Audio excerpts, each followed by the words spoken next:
We're ending this season on a very Nigerian note. And to bring it home with me is Chef Eros of Ile Eros restaurant in the heart of Lekki. I visited him at the restaurant for some deep convo about all that's good about Nigerian food. Hi. Chef Eros. Good to see you. Mwah. Thank you so much. Please sit down. Welcome to Ile Eros.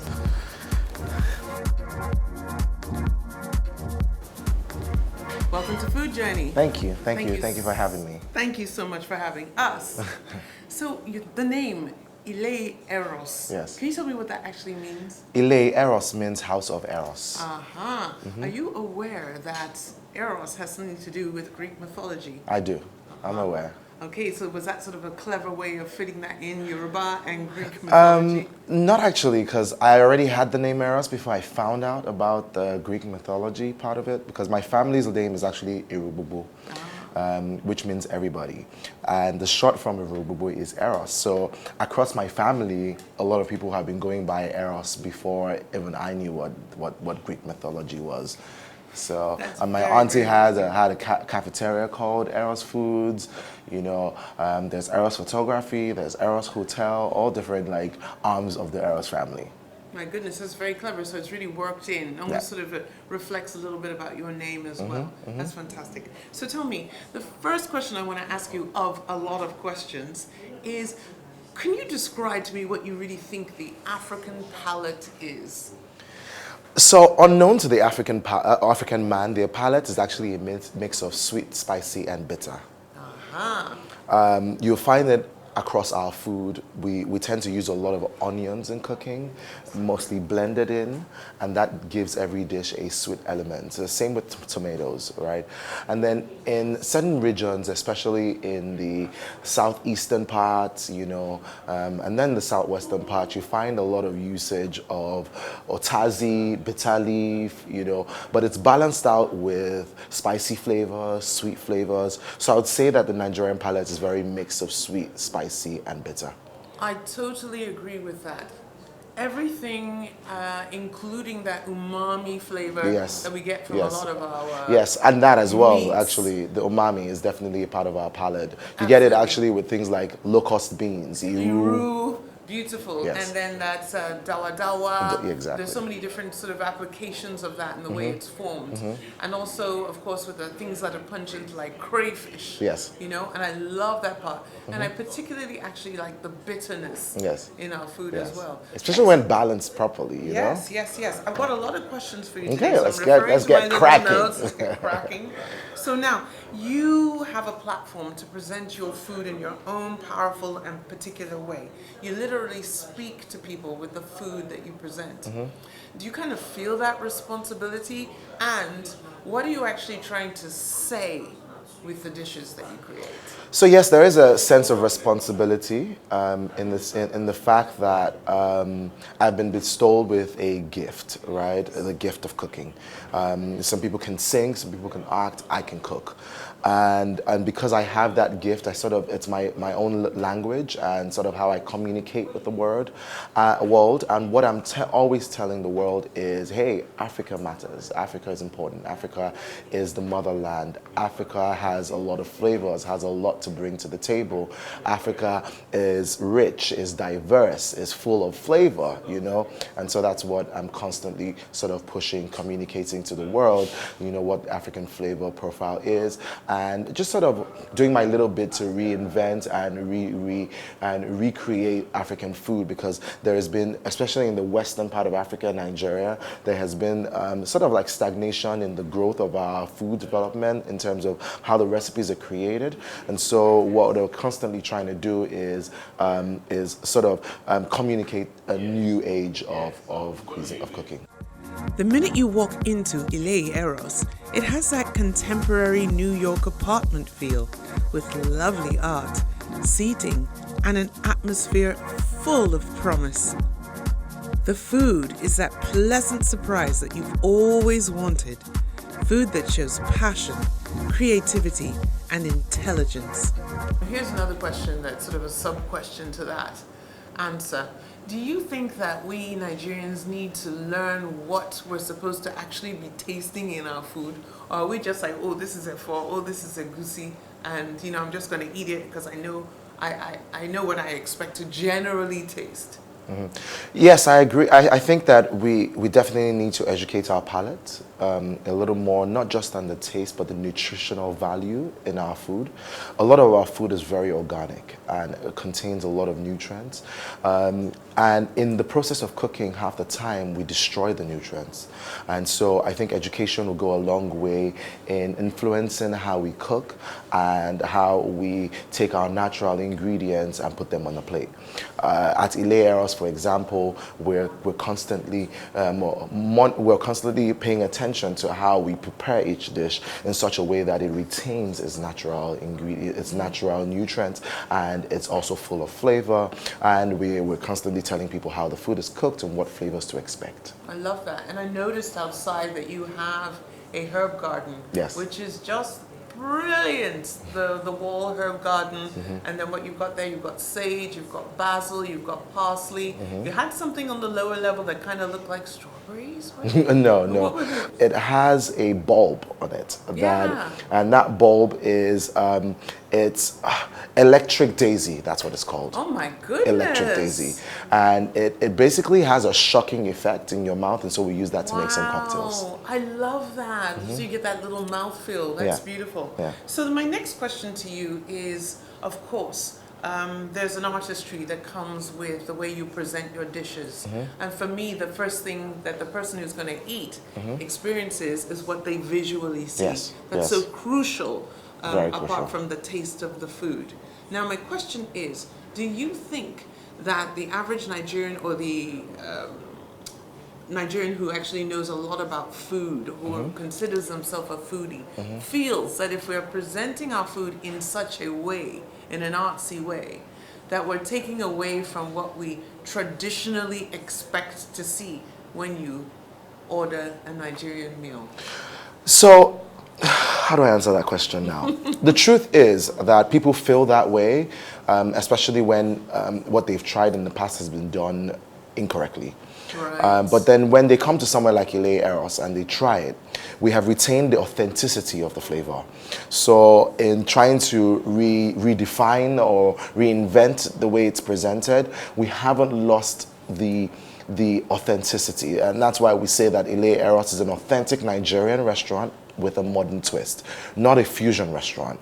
So what tends to happen with fusion is that you fuse cuisines from two parts of the world. That's right. And, we try to bring them and together. we try to bring them together. They may work, but it, in most cases, would have lost its authenticity, the original flavor that people expect to taste. So there are a lot of beautiful things to be chosen from as far as produce is concerned here. Fresh produce. I've been to so many local farms and seen things that are just pristine and beautiful. In fact, I like buying things straight from the farm.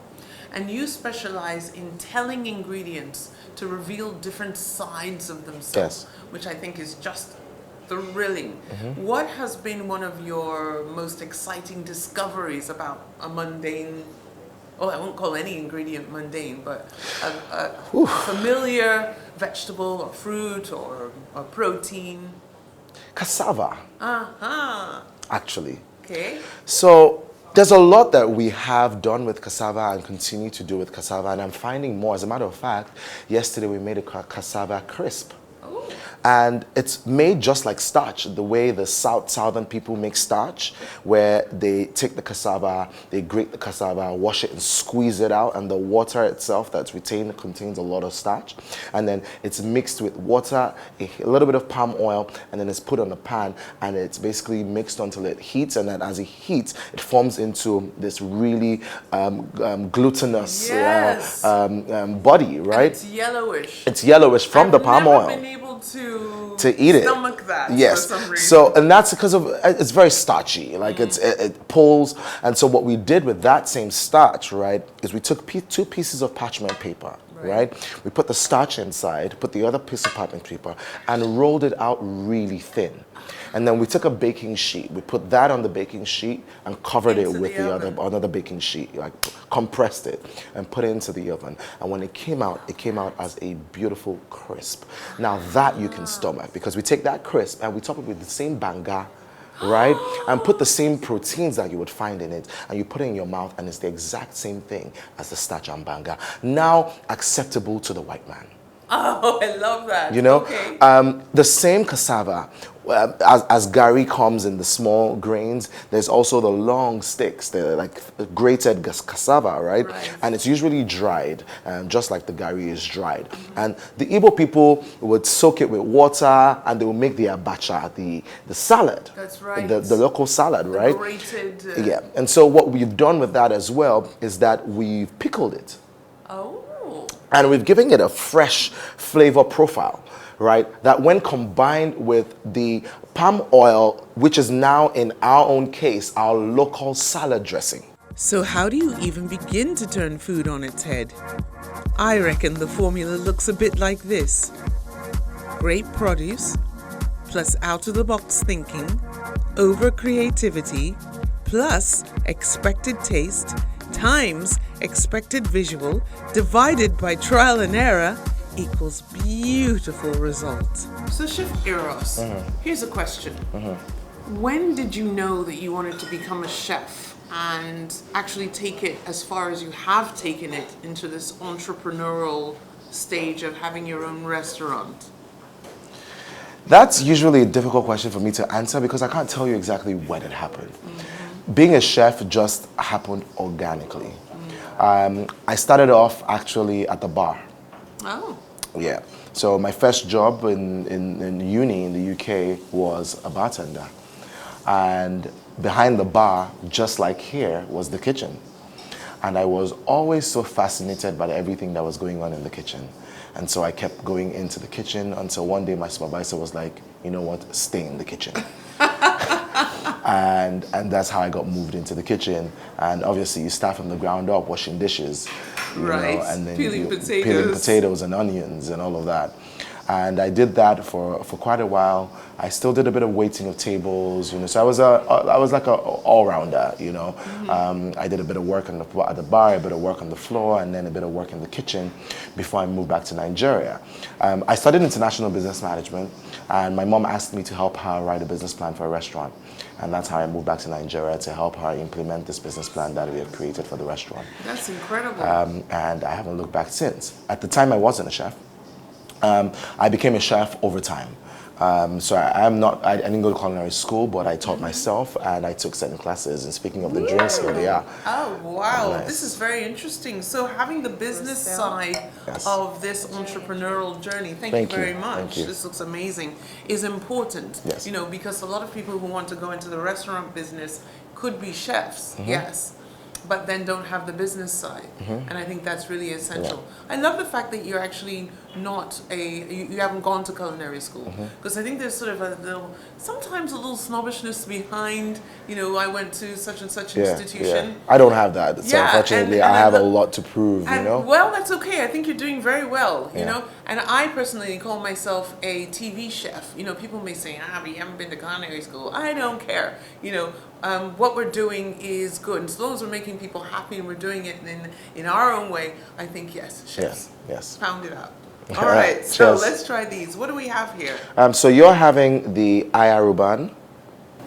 I saw that on the menu, and this has tiger nut and ginger and tangerine. Tiger nut, ginger, tangerine, and cinnamon ribbon. My goodness. It's good, isn't it? Absolutely defined. It's inspired by the northern part of Nigeria. I figured so, that tiger nut thing. So it's very similar to kunu aya. Kunu aya is made from tiger nut as well. So it's tiger nut and coconut, coconut milk. So that's what that is. And then this is called the roselle. And roselle is another name for zobo. So yes, so this is a zobo cocktail that contains ginger, also contains tangerine. Tangerine is actually locally grown and very easy to find. So we play with that quite often. So it contains ginger, tangerine, molasses, and Zobo, the Lovely. Zobo reduction. I'm dying to taste yours. Of course, everybody knows me. Got to have my big mouth on everything. So cheers. Here we go. Oh, I love that. It's got a beautiful kick to it. I can taste that ginger in there. Very nice, very nice. You better watch that drink. I might drink it. I know tonight you are having a taste testing or a tasting menu for the public. We're doing both. We're having a tasting menu and we're doing a taste testing. Two different in one. menus. All right. Yeah. And tell me, do you feel that that is an essential part of your entrepreneurial startup here for the restaurant to have things like that? Yes, it definitely is. It's one thing that sets us apart from any restaurant in the country. Aside from the fact that we're the only restaurant that currently does a tasting menu, we're also the only restaurant that does a tasting Nigerian menu. So all the ingredients, all the recipes are authentic Nigerian recipes that have just been refined. It's almost like a group of foodies that can say, here's the food. that can say, oh, I feel like this could be a little more this, or it's not as authentic as it should be. And I mean, I'm from Lagos, partly from Edo and partly from Calabar. So I kind of cross. Here we go. Yeah. So I kind of go across, but I know Yoruba food more than I know any other. So I always need somebody from that region to taste it and give me a thumbs up on it. That's perfect. And of course, you know, as a chef, you need to be able to take criticism. You know, how does it feel when somebody says to you, I'm not so sure about that? Love that. Really? Love that, because then I have work to do. Yes. If you say you love it, then if everyone likes everything and there's nothing to do, I get bored. Yeah. But you tell me that there's something you don't like about it, I'm gonna have to fix it. And you never want to get complacent. Exactly. Chef Eros, it's been great talking to you. I'm very excited because I know that you've got me coming into the kitchen shortly, and I am dying to see what you do behind the scenes. Thank you so much. Thank you for having me. Thank you. As promised, we get to experience what it's like behind the scenes in the kitchen. It's a hub of activity, organized energy, if you will, as each sous chef carries out their particular duties. Some at the stove, and others putting together exotic specialized treats, like these chocolates, for instance. What's constant is our chef, who's everywhere, giving direction and more guidance, hands-on, tasting. And the artistry we've spoken about coming together on the plate. Hey, hiya, good to see you again. Busy. Yep, it's a busy weekend. I'm going to show you how we put together one of the dishes on our new chef tasting menu, the starch and banga, and we're making that with catfish. So this is catfish that has been filleted, so no bones, and it's also been skinned. Right. All right, but we've kept the skin aside for future use. Okay, let's have a look in that bowl. Great. All right, so in this bowl I have a mix of spices. So we have our own fish spice that we put together, and then we just put a little bit of olive oil in it. So I'm just going to use that to lightly season this fish, because we want to keep the natural flavors of the fish in as possible. It's glossy. So I'm just going to put it in there. Love your tweezers. Essential in the kitchen.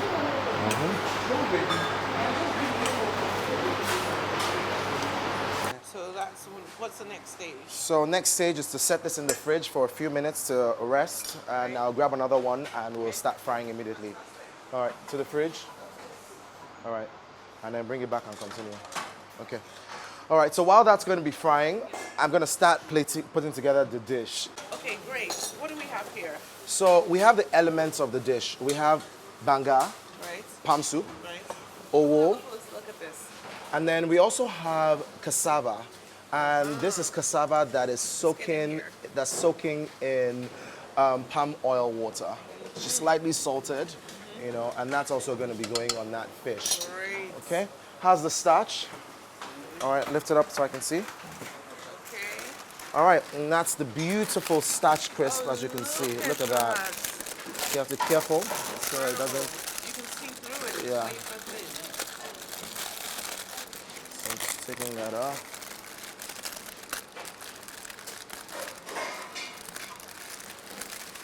Okay. And that's it, as you can see. So that's the starch. Thank you. All right, so.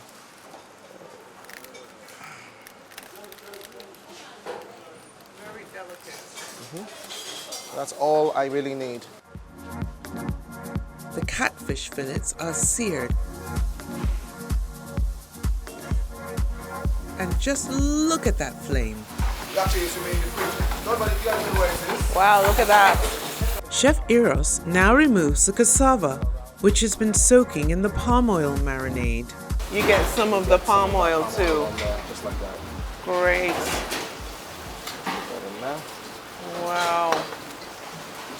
All right, so to build up now, I'm gonna grab my Banga. banga. I'm gonna spoon on the banga.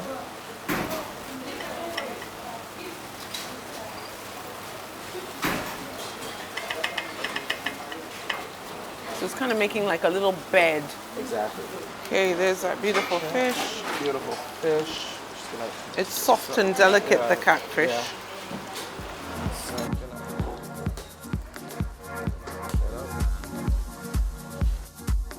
that down there. Just like that. And then the owo. Now, for those who don't know, owo is So it's a Delton soup, also from that South region, and it predominantly has the same sort of elements of the banga. I Right. have the cassava, so I'm now going to take on the cassava, and I'm just going to place it nicely that on. over that. gorgeous. Yep. So this is a real deconstruction that you were talking about. And then to finish it up, I'm going to top it with the starch. And then I'm going to finish it up with, this is the skin Crispy of, fish skin. yes, crispy fish skin. Just going to lean that on. You know I have to try this. Yep. And to garnish, Gorgeous. garnish banga and starch. guys. Banga and starch. I love this. You know, I'm very, very curious about how that tastes. I don't want to destroy this yet, but can I taste one of those little crispy Sure. fish skins? Just to... Can you get a fork and knife, please? You know what this reminds me of? Eating pork rinds. It actually tastes like that. It is so full of flavor, my God. Want to taste? I do. I want to double taste this. And can you show me what must I do? Crack in. Just break in that starch. There we go. There we go. Made a bit of a mess, but That's cool. here we go. This is super exciting, uber exciting. I want to make sure I get a little of everything into the mouth.